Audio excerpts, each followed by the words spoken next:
Wijayanti, SIPMAP, selaku dosen pengampu mata kuliah Keuangan Publik. Di sini kami dari kelompok 4 kelas L3 akan membuat video dari hasil diskusi kami mengenai implementasi APBN dan juga APBD. Sebelumnya, perkenalkan dulu, saya Naura Ataila dan rekan-rekan saya. Saya Rova Elmina Dania. Saya Raisya Mazumindia. Saya Muspika Azahra Salsabila. Saya Nyai Ira Zahra. Dan jangan lupa saksikan videonya.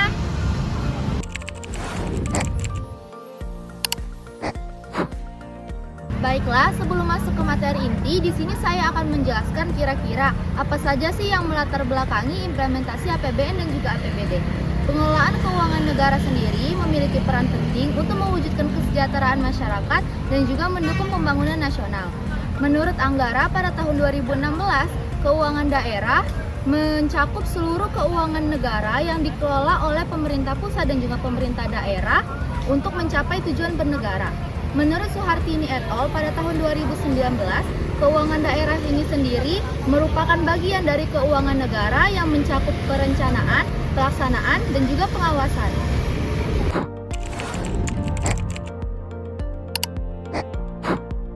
Implementasi keuangan negara dan daerah adalah pelaksanaan pengelolaan hak dan kewajiban pemerintah dalam mengatur sumber daya ekonomi yang dapat dinilai dengan uang. Pengelolaan keuangan di tingkat pusat dilaksanakan secara efisien, transparan, dan akuntabel sesuai dengan prinsip good governance. Sedangkan di tingkat daerah dilaksanakan melalui desentralisasi fiskal agar sesuai dengan kebutuhan lokal dan selaras dengan kebijakan nasional.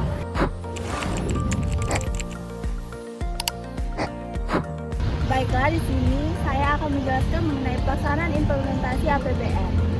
Pelaksanaan APBN ini merupakan tahap penting dalam siklus keuangan negara, di mana anggaran yang telah disetujui oleh DPR kemudian digunakan untuk membiayai program prioritas nasional. Berdasarkan UU Nomor 17 Tahun 2003, Presiden memiliki wewenang penuh dalam perencanaan, pelaksanaan, hingga bertanggung jawab terhadap APBN. Selanjutnya, tahapan pelaksanaan APBN yang dimulai dari penerbitan UPA, lalu penyaluran dana melalui surat perintah membayar dan surat perintah pencairan dana yang diawasi oleh sistem digital seperti SPAN dan e-budgeting. Ini diperkuat oleh penelitian Yazid Fofi dan kawan-kawan tahun 2025 yang menyatakan sistem performance-based budgeting lebih efektif untuk menilai hasil kinerja, bukan sekedar serapan anggaran. Sumber utama penerimaan APBN ini berasal dari pajak, non-pajak hingga dana hibah yang digunakan untuk membiayai operasi, modal, subsidi, bansos, hingga transfer ke daerah. Pembiayaan ini digunakan untuk menutup defisit yang diawasi ketat oleh monitoring dan audit. Jadi kesimpulannya, keberhasilan pelaksanaan APBN ini tidak diukur dari serapan anggaran, tetapi dilihat dari hasil dan manfaatnya bagi masyarakat. Implementasi APBN ini harus bersifat transparan, efisien, dan akuntabel, agar manfaatnya benar-benar untuk kepentingan masyarakat.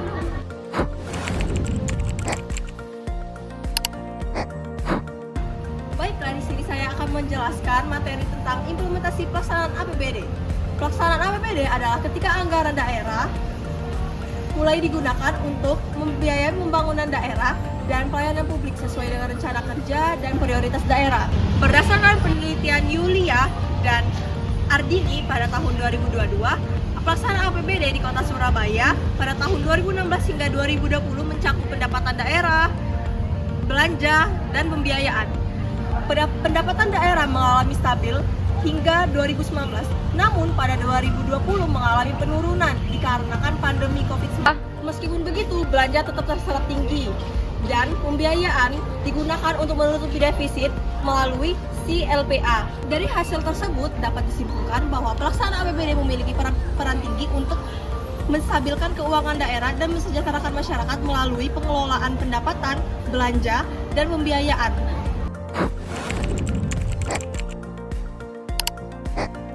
Baiklah, di sini saya akan menjelaskan studi kasus tentang komitmen pemerintah dalam melaksanakan APBN 2025. APBN 2025 merupakan instrumen penting bagi pemerintah untuk menjaga stabilitas ekonomi, mendorong pertumbuhan dan menjaga dan meningkatkan kesejahteraan masyarakat melalui kebijakan fiskal yang seimbang antara alokasi, distribusi, dan stabilitas. Dengan tata kelola keuangan yang akuntabel, transparan, dan digital, APBN 2025 diharapkan dapat meningkatkan kesejahteraan masyarakat dan daya beli masyarakat.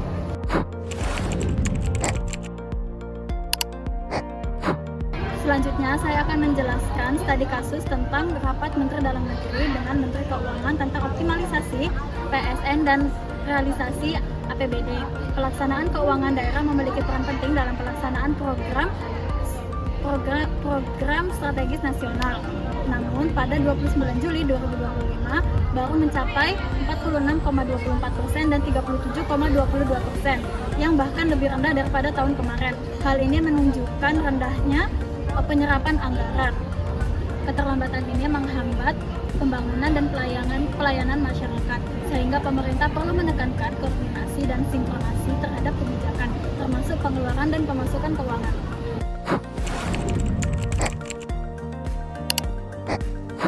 Baiklah, berikut adalah keseluruhan kesimpulan dari seluruh materi yang telah kami sampaikan. Implementasi APBN dan juga APBD berperan penting untuk menjaga tata kelola pemerintahan yang baik. Untuk pelaksanaan APBN ini sendiri merupakan wujud nyata dari instrumen kebijakan nasional yang digunakan untuk mendukung pembangunan.